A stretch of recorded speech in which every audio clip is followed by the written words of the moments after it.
Pessoal, vamos lá. Então, assim, a gente vai falar de antibiótico profilático em cirurgia, tá? Existem algumas regras para a gente fazer antibiótico terapia em cirurgia. A gente não pode sair usando antibiótico de qualquer jeito, tá? Existem algumas normas para a gente escolher o antibiótico, né? E eu vou passar isso tudo para vocês agora.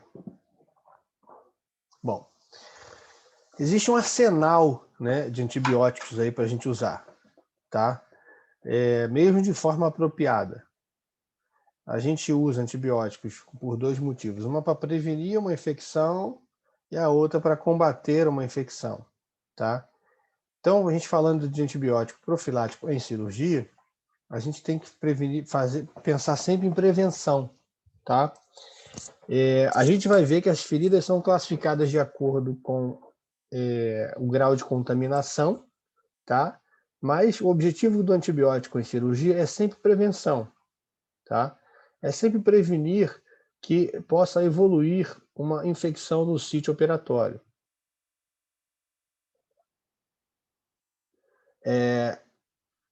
O antibiótico pode ser, em cirurgia deve ser profilático, né? Mas ele também tem o objetivo de quê? De ser curativo ou curar um processo infeccioso que já exista, né? A gente vai ver que tem feridas que já têm uma infecção local. Como a cirurgia é uma atividade que a gente causa uma lesão para resolver um problema, a gente pode causar mais infecção ainda ou mais inflamação ainda naquela região. Então, a gente utiliza antibiótico por esses dois motivos, profilático e curativo, tá? Bom, como é que a gente escolhe um antibiótico? Primeiro, qual sistema está envolvido? Primeiro, na verdade, é a classificação da ferida, tá? Depois, qual o sistema que ele está envolvido, para a gente saber mais ou menos qual o patógeno que pode estar naquela região, tá? Porque a gente sabe que cada sistema tem uma flora própria. E aí a gente tem um provável agente causador de uma contaminação, tá? A gente pode usar de acordo com a cultura e antibiograma, né? O resultado que vem de uma cultura, né? E o antibiograma, qual o antibiótico específico, né? E assegurar que o antibiótico atinja o tecido-alvo, né? Não adianta eu escolher um antibiótico, por isso que as coisas não podem ser muito estáticas.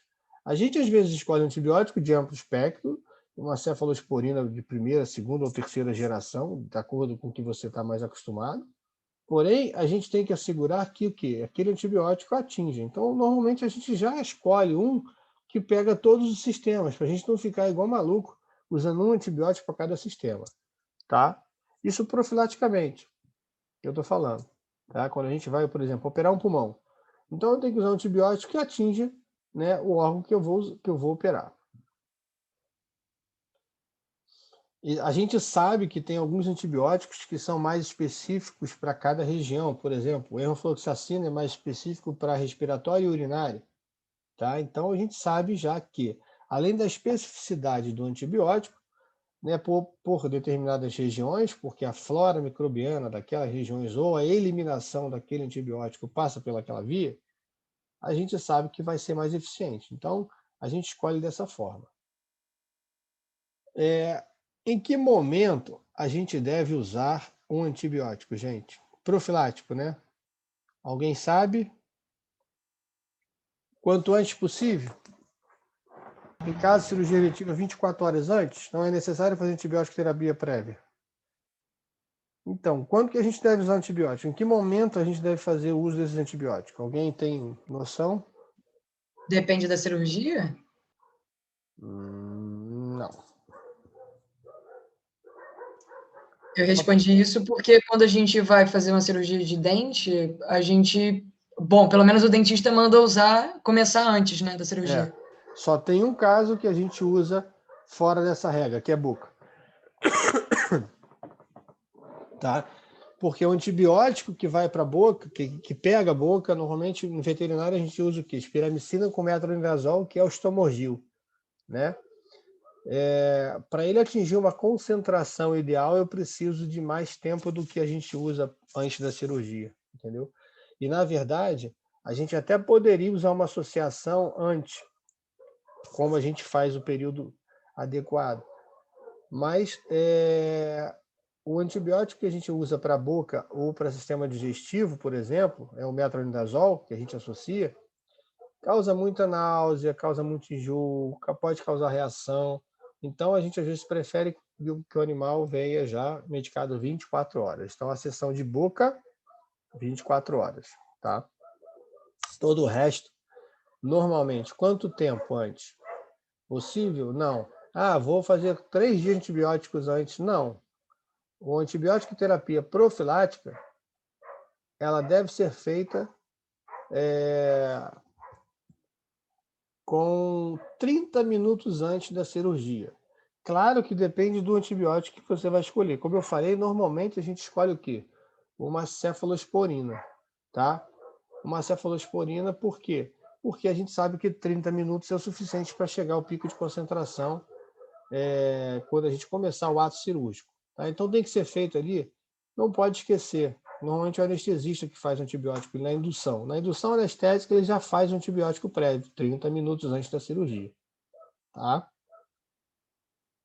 Vocês vão preencher um relatório cirúrgico toda vez que entrar em cirurgia. Ele tem medicação pré-operatória, é um antibiótico profilático. Tá? Aí vocês vão botar a dose que vocês usaram para aquele animal e a droga que foi usada. Sempre. Tá? Bom,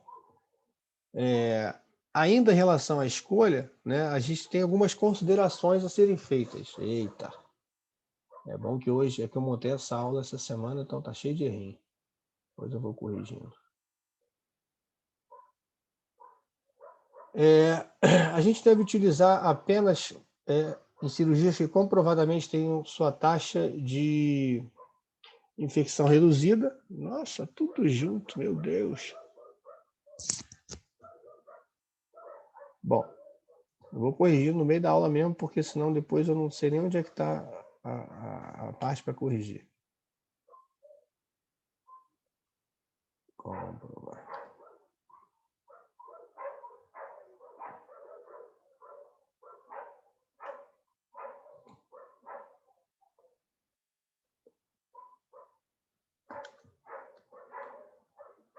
Deixa eu só ver, vocês estão ouvindo o cachorro latindo, né, gente? Deixa eu só pausar. Bom, então a gente tem que usar antibióticos que sejam comprovadamente, que reduzam, né, a contaminação. Como eu falei, aqueles antibióticos que têm especificidade para sistema respiratório, sistema urinário, sistema digestivo. Então a gente tem que usar esses antibióticos. Utilizar sempre previamente, tá?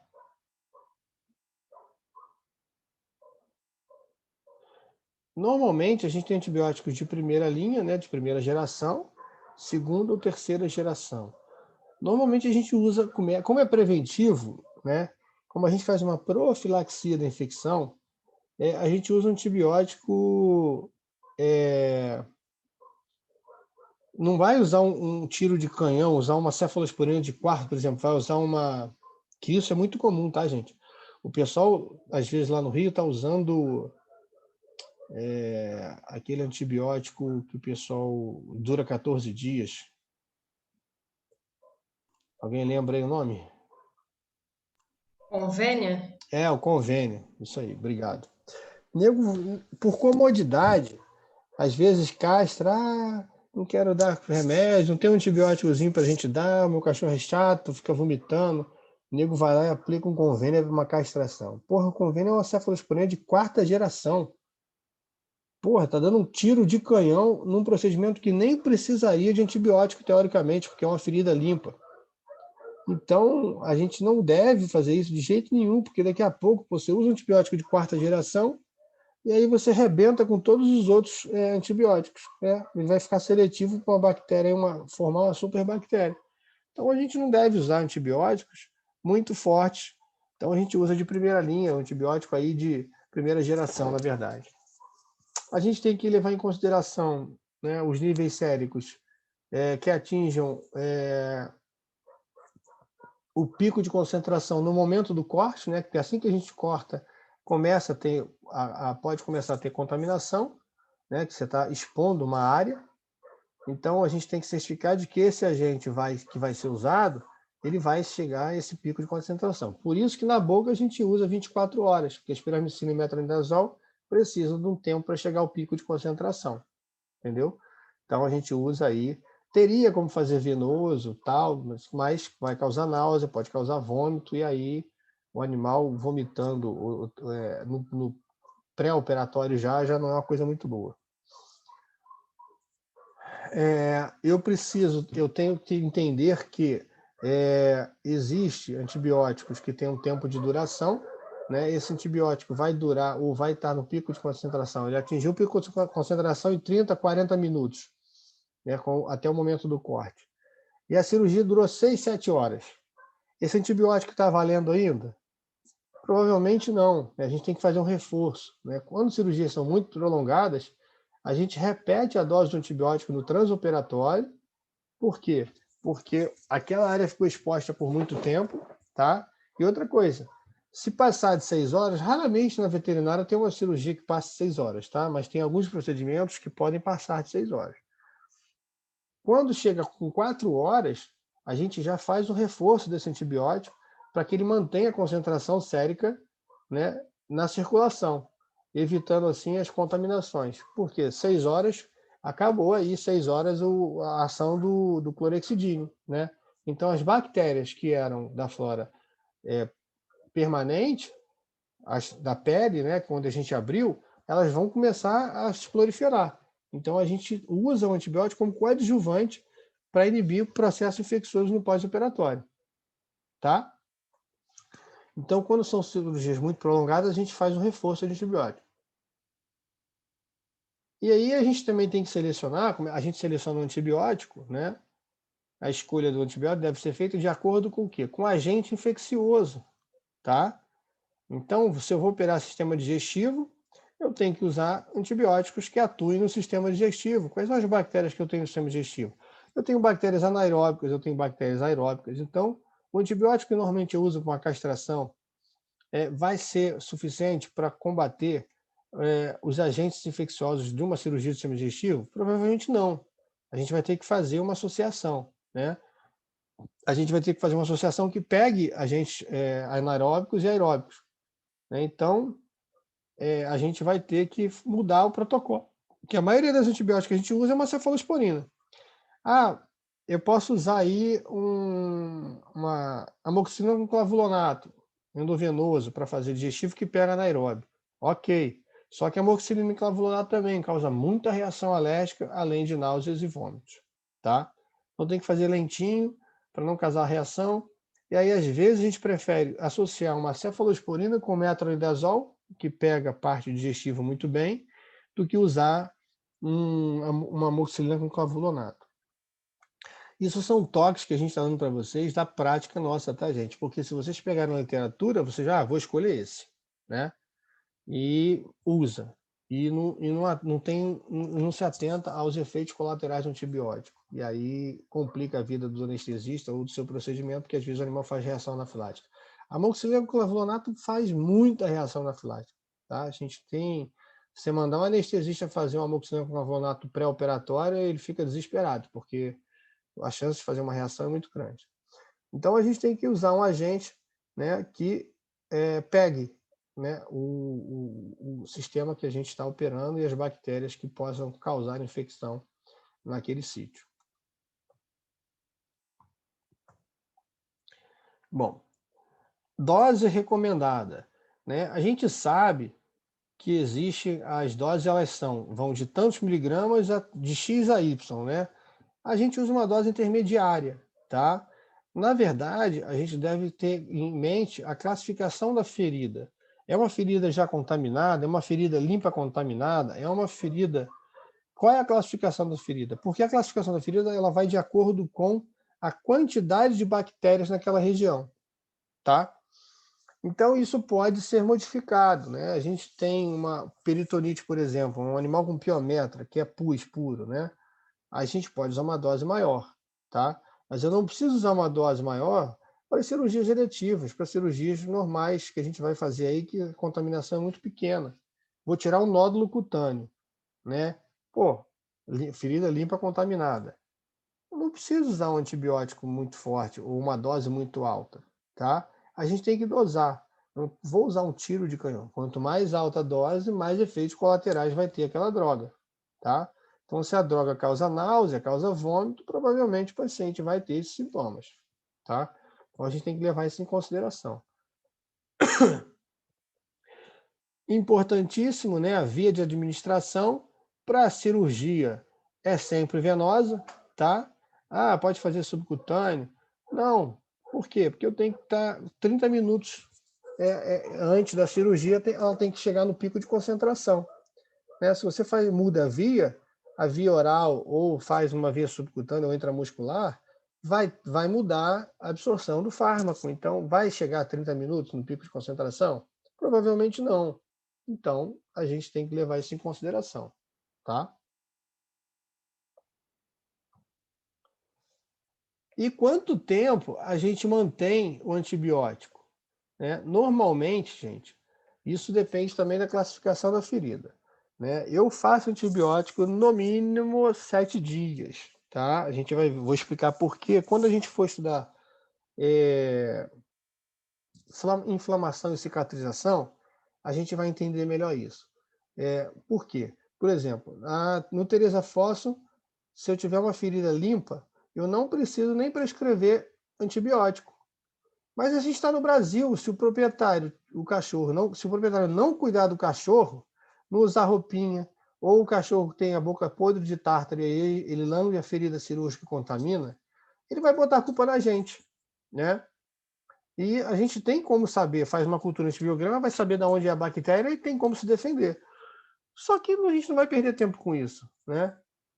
A gente vai fazer antibiótico, porque a gente tem que se prevenir contra que tipo de proprietário a gente está lidando. O proprietário fica com pena, ele não deixa o cachorro com abajur, né, com colar exabetano, ele tira a roupinha para dormir, na hora de dormir, que ele vai para debaixo da cama e se lambe todo. Então, quer tirar a roupinha, tira de dia que você está tomando conta, né?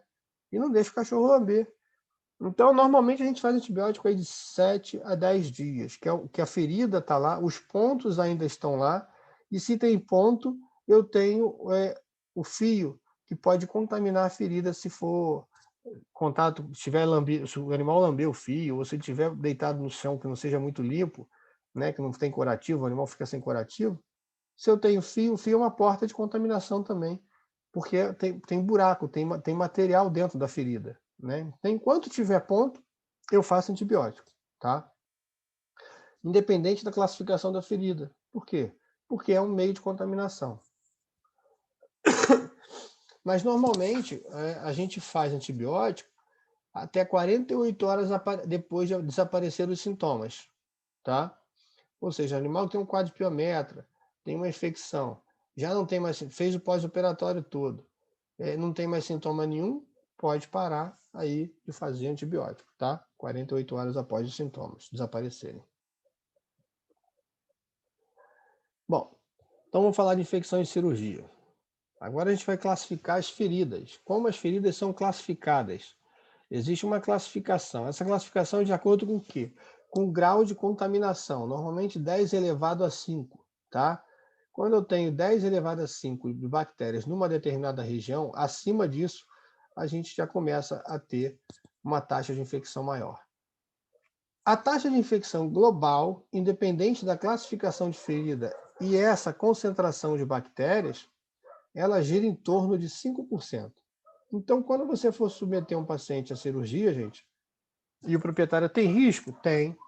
Sempre vai ter. Tem risco anestésico? Tem risco de infecção, mesmo você seguindo todos os procedimentos de asepsia, antissepsia. Eu tenho uma taxa global de 5% de esse animal, ele pode desenvolver uma infecção, tá? Mesmo você seguindo todos os critérios de asepsia e antissepsia. Então, tem risco de fazer infecção, tá? E aí depende de uma série de fatores. Depende do tempo de cirurgia, depende do número de pessoas que existem no centro cirúrgico, depende da substância que você está usando para fazer antissepsia, depende do antibiótico que você está usando, Então, tem uma série de fatores que aumentam ou diminuem essa taxa global, tá? Bom, as feridas, elas são classificadas, são 4 classificações. Feridas limpas, as feridas limpo-contaminadas, as feridas contaminadas e as feridas sujas, tá? É isso aqui que determina a minha conduta pré-operatória e pós-operatória, tá? Essa classificação. E essa classificação, ela vai aumentando de acordo com a quantidade de bactérias, ela aumenta de acordo com, a gente vai evoluindo aqui. Limpa, teoricamente não tem que ter bactéria. Limpa, contaminada é uma flora mediana, contaminada é uma ferida aberta e suja é bactéria pura. São as feridas que têm pus. A gente vai ver agora uma por uma. Então, aqui, ó, as feridas limpas. Sem trauma ou sem inflamação e infecção. Como assim, professor? É aquela que a gente causa, ferida cirúrgica, com bisturi, tá? Então não tem nenhuma lesão prévia. Por exemplo, vai fazer uma castração, é uma eletiva, né? Não tem nenhuma contaminação, não tem nenhuma trauma, não tem nenhum problema com aquele órgão. Então é uma ferida limpa, tá? A ferida limpa contaminada, eu já tenho um processo infeccioso e ou inflamatório, ou tenho um órgão com flora própria. Como assim, professor? Por exemplo, uma neoplasia cutânea, eu já tenho uma reação infecciosa ou inflamatória, né, in situ. Então, qualquer lugar que tenha uma lesão prévia é uma ferida contaminada, limpa contaminada. Tá? Por exemplo, corpo estranho. Não precisa perfurar, mas o animal comeu um caroço de manga, está obstruindo, ou está no estômago lá. Ele está fazendo uma reação inflamatória. Então, é considerado uma ferida limpa contaminada. Além de ter o quê? Flora própria. O sistema digestivo não tem flora própria e bem contaminada? Então, é uma ferida o quê? Limpa contaminada. Tá? Uma ferida contaminada. Qualquer ferida aberta, qualquer trauma, tá? Iatrogênico, o animal sofreu um corte ou uma mordida, a ferida vai ser o quê? Contaminada. Animal chegou na clínica brigou, cortou num caco de vidro, ou você foi lá no pasto e viu o cavalo ou a vaca rasgou na cerca. Até você ver ou descobrir, a ferida é aberta, né? Traumas abertos, normalmente é o quê? Contaminada. Por quê? A não ser que aconteceu agora, tá? Aí é uma ferida o quê? Limpa, contaminada. Por quê? Não deu tempo de crescer bactéria o suficiente, vai depender do tempo. Normalmente, quando esses animais chegam para a gente, já tem mais de 8 a 12 horas, tá? Então já deu tempo de crescer bactéria ali. E a ferida suja, tá? São feridas com trauma e pus, tá? Se tiver pus, é uma ferida o quê? Suja. E aí a conduta muda, tá? A gente vai ver agora a conduta de acordo com cada ferida. Por exemplo, piometra, pus, ferida suja, tá? Um abscesso, pus, ferida suja, tá? Tem pus, é suja. Agora, como eu vou lidar com essas feridas? Né? O que isso significa, professor? Então, vamos ver com cada ferida dessa aí. Então, olha só, quando eu tenho uma ferida limpa, tá? Quem é a ferida limpa? Aquela eletiva, castração, que não tem lesão de órgão, não tem nada. Eu tenho uma taxa de infecção de 0 a 4%. Né? Lembra lá da taxa global, até 5%? Então, uma ferida limpa, eu tenho de 0 a 4%. A gente toma todas as medidas para que a gente tente manter próximo do zero, né? Então, a gente toma todas as medidas de antisepsia e asepsia para manter essa taxa de infecção próximo do zero quando é uma ferida limpa. Então, essa taxa, ela se mantém mais próximo do zero quando a gente faz antibiótico profilático, tá? Então, tem antibiótico profilático, 30 minutos antes, a gente tende a manter essa taxa mais próxima do zero possível. Se o tempo for inferior a 90 minutos, ok, isso é o suficiente. Agora, se o tempo for superior a 90 minutos, a gente vai precisar fazer um reforço, tá? A gente vai precisar repetir o antibiótico prévio, o antibiótico profilático, tá? Acima de 90 minutos. Exemplo, OSH. O que a gente usa no OSH? OSH é ovário salpingo esterectomia, tá? Normalmente a gente usa uma cefalosporina, uma cefazolina ou ceftraxona. A ceftraxona já é um antibiótico mais potente, segunda geração, tá? 20 a 30 miligramas endovenosa, 30 minutos antes da cirurgia, tá? É importante saber, tá, gente? A gente tem que saber. Não adianta você botar na prova só cefazolina ou ceftraxona 30 minutos antes da cirurgia. Eu preciso saber da dose que você está usando.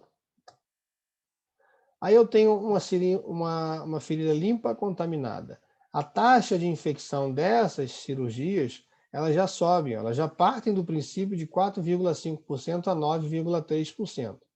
Então eu tenho muito mais chance de contaminar, tá? E aí essa contaminação, quer dizer, ela já está contaminada. Eu tenho muito mais chance de evoluir para um processo infeccioso e complicar o meu procedimento mais ainda, tá? O que significa isso, professor? Significa que as feridas contaminadas têm maior chance de fazer decência de sutura, por exemplo, tá? O maior causador de decência de sutura não é a escolha inadequada de um fio. Claro que isso atrapalha, mas é a infecção, contaminação do fio, tá? Se essas áreas já estão contaminadas, eu tenho que escolher um fio que seja mais adequado para aquelas áreas, para ele não absorver bactéria e fazer a decência de sutura, porque eu já tenho um órgão que é contaminado, então eu tenho que ter muita atenção nisso. A gente vai associar depois com os fios. São classificadas também as cirurgias do sistema respiratório, digestivo, urinário, reprodutor. Por quê? Porque tem flora própria, né? E esses sistemas têm comunicação com o meio exterior, né? Então a profilaxia deve ser feita de acordo com a flora envolvida, né? Se é digestivo, como eu já falei, a gente vai ter que fazer uma associação de antibióticos. Se é respiratório, tem que escolher um antibiótico que tenha mais especificidade pelo respiratório, urinário, idem e reprodutor idem. Tá? E aí é com isso aqui que a gente determina qual a dose e qual o antibiótico que a gente vai fazer, tá?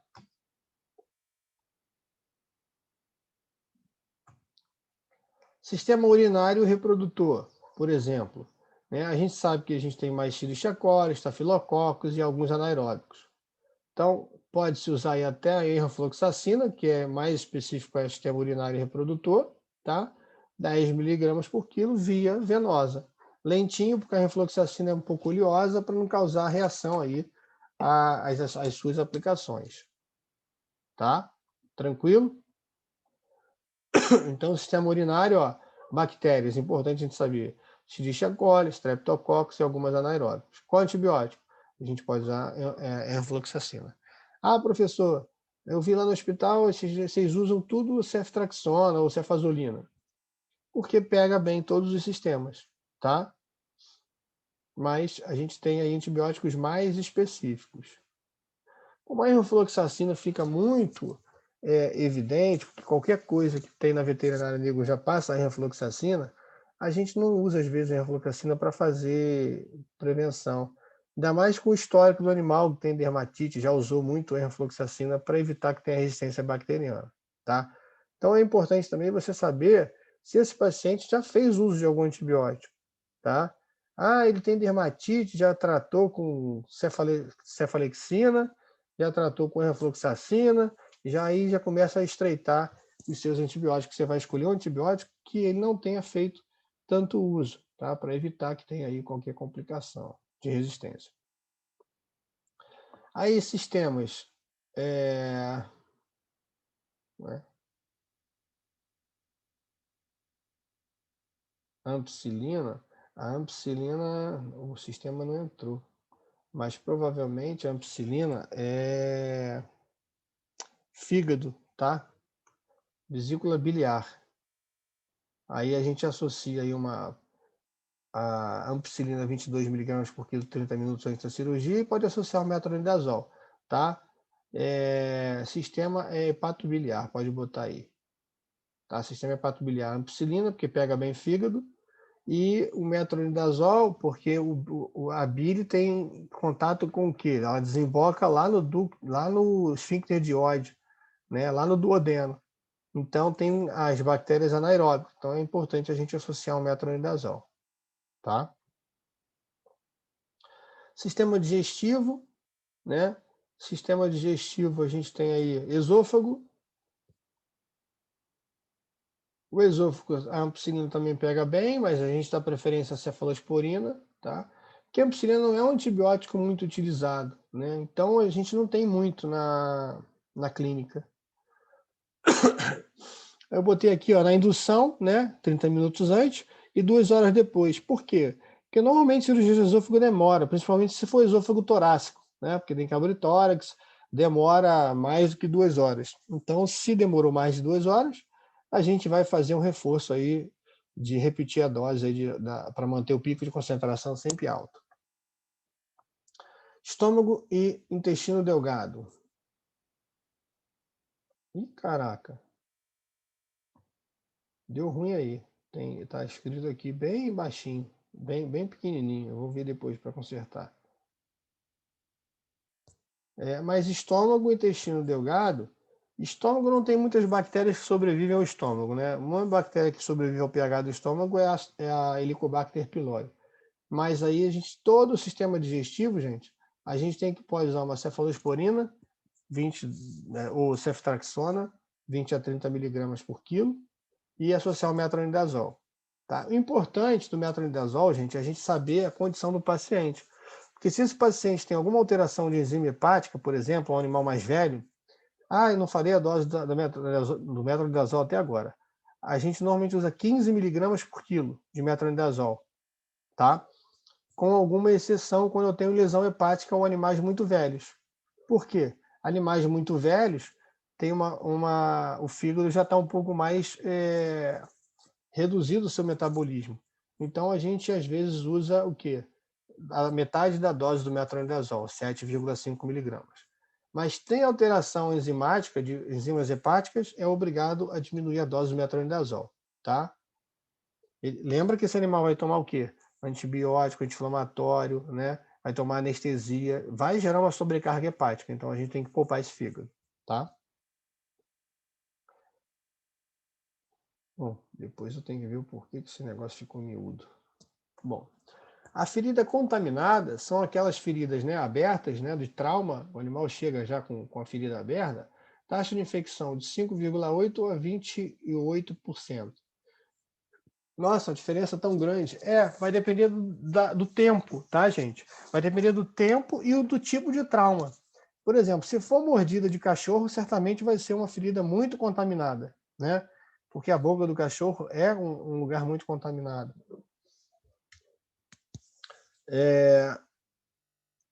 E essa porcentagem ela fica sempre mais próxima do 5,8 quanto mais cedo brigou ou viu agora a lesão e levou correndo para a clínica, tá?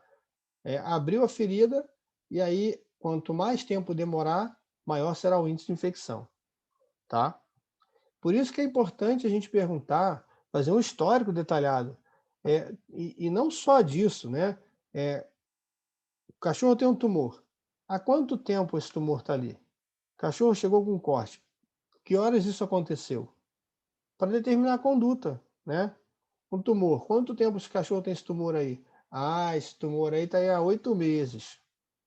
Pô, é importante a gente saber para saber quanto tempo ele está ali, o tempo de evolução, se é agressivo ou não, e se pode ter feito metástase ou não. Então é importante a gente saber a evolução das doenças. E a ferida suja, não tem mistério, 100% de contaminação, tá? Então uma ferida suja é aquela que tem o quê? Pus. Se tem pus, tem bactéria, né? Então ela já é uma ferida contaminada. Uma ferida contaminada é obrigatório nós pedirmos cultura antibiograma, tá? Então tem que pedir cultura antibiograma para uma ferida suja. Professor, e a caso da piometra? Toda piometra a gente vai pedir cultura antibiograma? Não, porque a piometra, A gente já tem inúmeros trabalhos sabendo qual é a flora microbiana que existe ali dentro de uma piometra, tá? Então, a gente já sabe, já está documentado. Então, a gente não, no caso de piometra, a gente não precisa pedir, né? Mas, tendo pus, tendo um abscesso, tendo uma ferida com secreção purulenta, o ideal... Ah, professor, mas eu vou fazer... Como é que eu não entendi, professor? A gente vai esperar a cultura antibiograma? Não, né? Você faz o antibiótico de acordo com o sistema envolvido, espera a cultura e torce para a cultura antibiograma que aquele antibiótico seja efetivo, tá?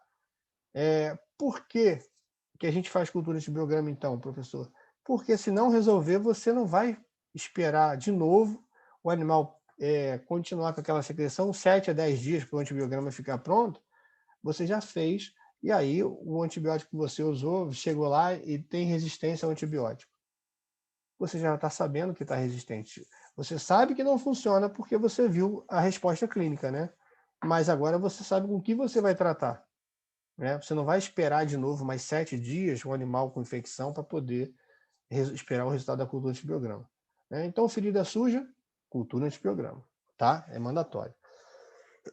E aí, pessoal, vocês têm que ter atenção, porque assim, como é que isso cai na prova? Isso não vai cair na prova assim, não vou dizer que tem uma ferida suja, né? Eu vou dizer, por exemplo, o animal tem fez um EAS e deu piúria. Então, se o animal está com EAS e deu piúria, qual é a classificação da ferida? É suja, né? Tem pus, né? Tem uma glomerulonefrite, tem lá, vou falar que tem um abscesso. O máximo que eu posso dizer é isso, né? Eu não vou falar que tem pus. Não vai ser tão fácil assim. Eu vou dar um exame. Ah, tem uma leucocitose, tem uma alteração característica de processo infeccioso com pus. Eu vou dar um caso e aí vocês vão ter que determinar qual é o tipo de ferida, tá? Então eu vou dar pelos exames, pela nomenclatura, e vocês vão descobrir se ele tem. Não vai ser mastigado assim. Bom, protocolo antibiótico profilático. Sempre iniciar 30 minutos antes da cirurgia, sempre, tá? Mas levar sempre em consideração qual é o agente que você está fazendo para saber se em 30 minutos ele vai chegar aí ao pico de concentração ideal, tá? Então, vou passar alguns casos clínicos para a gente ir se habituando, né? Para a gente ver como que isso funciona na prática. Não precisa me responder agora, me respondam no resumo. Então faz caso clínico. Eu não botei número, né? Tinha que ter botado número. Bom, bota caso clínico, isso aqui é uma obstrução, tá? O animal chegou com um corpo estranho, obstrutivo. Como é que eu sei que é obstrutivo? O peristaltismo, ele tá daqui para cá. Então ele vai contraindo, contraindo, e aí chega uma hora que ele não passa mais, ó. Nesse segmento aqui ele não passa de jejum. Estão vendo que está aqui, ó, preto, né, necrosado, machucado. Isso aqui seria o quê? Qual é a classificação dessa ferida? Eu tenho uma lesão prévia, tá? Consulta aí a anotação de vocês. Não precisa responder, não. Responde aí no resumo, tá? Então, você vai ter que determinar qual é a classificação dessa ferida aqui. É um corpo estranho, com lesão prévia, né? E essa abertura não foi causada pela corpo estranho, não, né? Tá? É o cirurgião que abriu para poder retirar o corpo estranho. Eu sei que o intestino tem flora própria e tem algo causando uma lesão aqui. Então eu tenho que saber qual é a classificação dessa ferida. Eita! Deixa eu desligar aqui, gente. Foi mal. É porque eu tô com o celular ligado para poder ver o que está passando para vocês. Olha essa lesão. Essa lesão está o quê? Ulcerada. Então é uma lesão aberta, né, gente? Então, o caso clínico número 2, uma lesão perianal, né, uma neoplasia perianal, uma lesão aberta. Então, qual é a classificação dessa ferida? Aí vocês vão botar lá, anota lá para mim. Piometra, qual é a classificação de uma piometra? Tá? Caso clínico 3, piometra. E é isso. Tá? Alguma dúvida? Vocês têm alguma pergunta?